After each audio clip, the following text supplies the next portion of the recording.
चल रहा महाभारत का रण, जल रहा धरती का सुहाग, पटकुर क्षेत्र में खेल रही मानव के भीतर कुटिल आग। इतने में सर के लिए कर्ण ने जो देखा अपना निसंग फुफकार उठा तर्कस में कोई प्रचंड विषधर भुजंग, कहता कि मैं अश्वसेन विस्तृत भुजंगों का स्वामी हूँ, जन्म से पार्थ का शत्रु परम तेरा बहुविदित कामी हूँ। कर गरल वरल जीवन भर का संचित प्रतिशोध उतारूंगा, तो मुझे सहारा दे बढ़कर मैं अभी पार्थ को मारूंगा। राधे राधे, जय श्री कृष्णा, हर हर महादेव। मैं आपका मित्र नक्षत्र गतान्वेषी आचार्य देव। समझ में तो बात आ गई होगी। हम बात कर रहे हैं आज काल सर्प योग के बारे में। मन कुरुक्षेत्र की तरह धधक रहा, कर्मों की ज्वाला है प्रचंड, नक्षत्रों से उतरी नाग दृष्टि, समय हुआ गंभीर अखंड। शंख बजे अंतरिक्ष तत्व में, चेतना जागे हर प्राण, काल सर्प के इस वेला में जन्मे नया अभियान। आज हम इस वीडियो में बात करेंगे मैनेजमेंट की राशि, मैनेजमेंट का लगन, कन्या राशि के जातकों के लिए, या काल सर्प योग क्या फल देगा। जो मन के रण को जीते वही बनेगा वीर, काल सर्प के अग्नि में तपकर निकलेगा स्वर्ण समीर।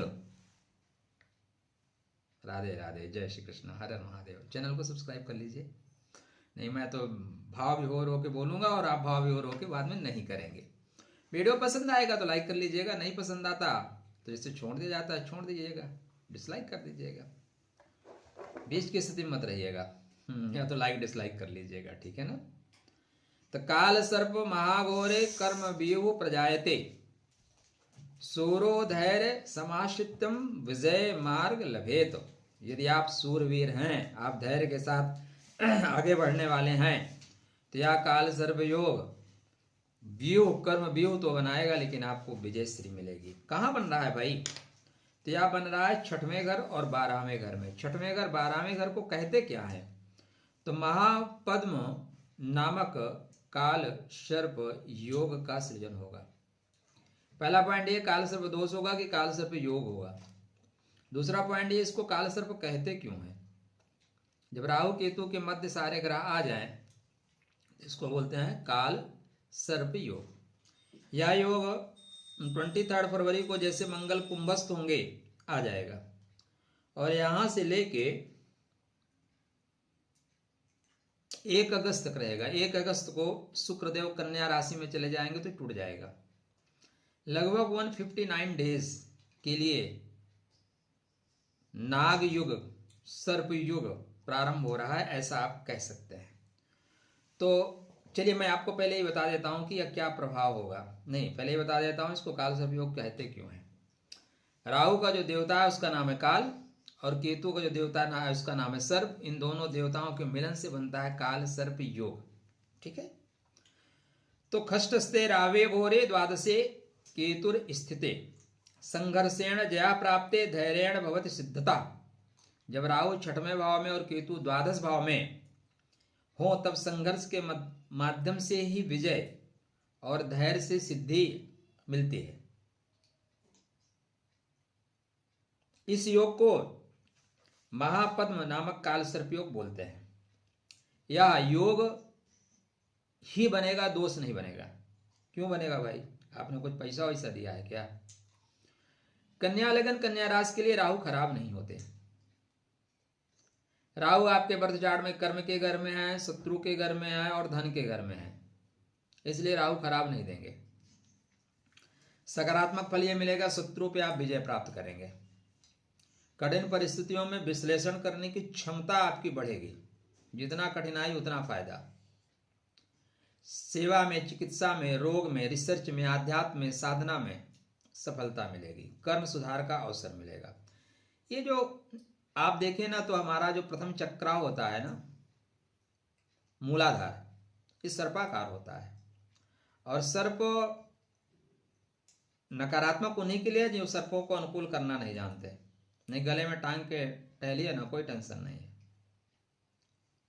आपको उन्हें अंकुश में लाने की विधि पता होना चाहिए बस। तो नाग बंदे स्थितो जीवा कर्म फल वसागतः धैर्येण साधनम कुर्यात मुक्तिर्भवति निश्चितम।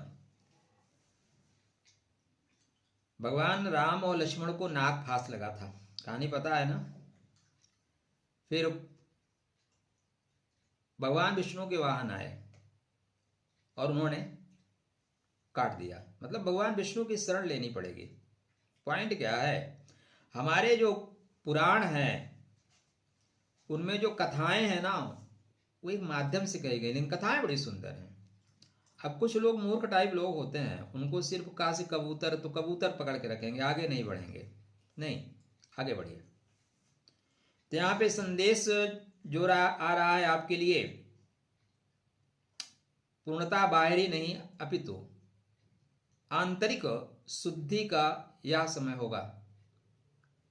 बाहर के शत्रु ही नहीं, अंदर के शत्रुओं को मारने का समय होगा। यह एक नया अभियान होगा। तो नया अभियान आप डालेंगे, धैर्य और अनुशासन से समय को बदल देने की क्षमता रखेंगे। छठवें घर में राहु महाराज स्वतः के नक्षत्र में चल रहे हैं। 29 नवंबर से केतु महाराज स्वतः के नक्षत्र में चलेंगे, इसलिए दोष ना हो के यह योग बनेगा तो शत्रुओं को निपटा देगा, लेकिन नकारात्मक फल भी मिलेगा भाई। नागबंदे स्थितो जीवा कर्म फल वसम गता धैर्येण साधनम कुर्यात मुक्तिर्भवति निश्चितम काल सर्पस्य संचारात जीवनम कंपति ध्रुवम करो बंधन विनिर्मुक्ता धैर्यवान विजयी भवेत। हर जगह एक ही वर्ड आ रहा है, धैर्यवान विजयी भवेत। एक तरफ राहु एक तरफ केतु, बीच में सारे ग्रह छाया में। आप भरी गर्मी में हो और कहीं छाया मिल जाए, मजा आ जाता है। बारिश हो रही हो, कोई छतरी उड़ा दे, मजा आ जाता है भाई। तो यहाँ पे आपके लिए छतरी बन रही है। छतरी, कुछ पेड़ ऐसे होते हैं जो आउटडोर बहुत अच्छा चलते हैं, लेकिन कुछ पेड़ ऐसे होते हैं आउटडोर रखो मर जाएंगे, इंडोर रखो। तो कन्या लगन कन्या राशि के लिए जो 159 डेज है, राहु केतु आपको इंडोर रख रहे हैं, आउटडोर नहीं। इंडोर रख के आपकी प्राण शक्ति, गुप्त शत्रु, ऋण रोग परेशानी, इनको खत्म करने का विधान या इनको खत्म करने का अभियान चला रहे हैं।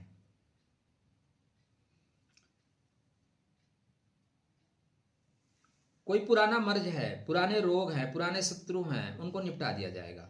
खर्च में अधिकता होगी। 29 मार्च के बाद अपने पैरों का ध्यान रखिएगा, पैरों पे चोट लग सकता है। कोई पुराने लोग जो है ना, आगे मैं नहीं कहूंगा, आप समझ सकते हैं। तो यहाँ पे जो यह काल सर्प योग बन रहा है, इस वेला में मानसिक अशांति मिलेगी, बार बार मन में भ्रम बनेगा, स्वप्न बहुत आएंगे। एक मजे की बात पूछूं आपसे, बताइएगा मैसेज करके। जो लोग रुके हैं, जो चले गए हैं, यात्रा मंगलमय हो। इस बीच में 8 महीने में आप अपने बाल ज्यादा झड़ते हुए पा रहे हैं कि नहीं? कुछ लोगों को तो मैं देख रहा हूं गजनी बन जाएंगे। क्यों? राहु का प्रभाव है। तो यहाँ पे राहु के आपके जो प्रभाव हैं वो बहुत दूर तक जा रहे हैं। कुंभस्थ राहु का अक्सर ये कमाल होता है। नींद में परेशानी आएगी, मामा से संबंध खराब होंगे, व्यर्थ के खर्च आएंगे, विदेश यात्रा के अवसर मिलेंगे, लेकिन सावधानी से यात्रा करिएगा। 159 डेज इंडोर रहने के और आत्मिक विकास करने के हैं। कोई नकारात्मक तत्व तब तक नहीं आएगा जब तक आप बुद्धि को बैलेंस करके रखेंगे। अगर बुद्धि आपकी घूम गई, उठपटांग काम करने शुरू किए, तब दिक्कत होगी। हालांकि जिस पंक्ति से हमने स्टार्ट किया था उसमें आता है, जा भाग मनुज का साहस शत्रु, तू मेरी मित्रता न पा सकता, मैं किसी हेतु भी यह कलंक अपने सिर न लगा सकता। सच्चाई ये नहीं है, सच्चाई है कि उसने बाण पे चढ़ा के छोड़ दिया था। वो तो जिनका बचपने से अभ्यास था नागों पर नृत्य करने का, वो रथ चला रहे थे, बचा लिए। ठीक है, तो नाग मतलब कुटिल लोग, कुटिल। लेकिन इस संसार में सब कुछ खत्म होने के बाद कुछ बचता है ना, तो उसका नाम है नाग। क्या नाम है? शेष नाग। कौन सा नाग? शेष नाग। तो यह जो आपके महापद्म काल सर्प योग है, ये भगवान श्री हरि की कृपा प्राप्त करिए। कृष्णाय वासुदेवाय हरे परमात्मने प्रतक्लेशनाशाय गोविंदाय नमो नमः। नागेंद्रहाराय त्रिलोचनाय भस्मांगराय। भगवान शिव के रुद्र रूप की पूजा करिए। शिव रूप में पूजा मजा नहीं आएगी, रुद्र रूप में करिए। एक कथा, एक पॉइंट छोड़ के जाता हूं आपके लिए। आपको पता है भगवान शिव ने धनुष बाण कब छोड़ा, त्रिशूल कब ग्रहण किया? आप भगवान को त्रिशूल, शिव को त्रिशूल रूप में ही ज्यादा देखते हैं, कारण राधे राधे, जय श्री कृष्णा, स्वस्थ रहिए, प्रसन्न रहिए, राधे राधे।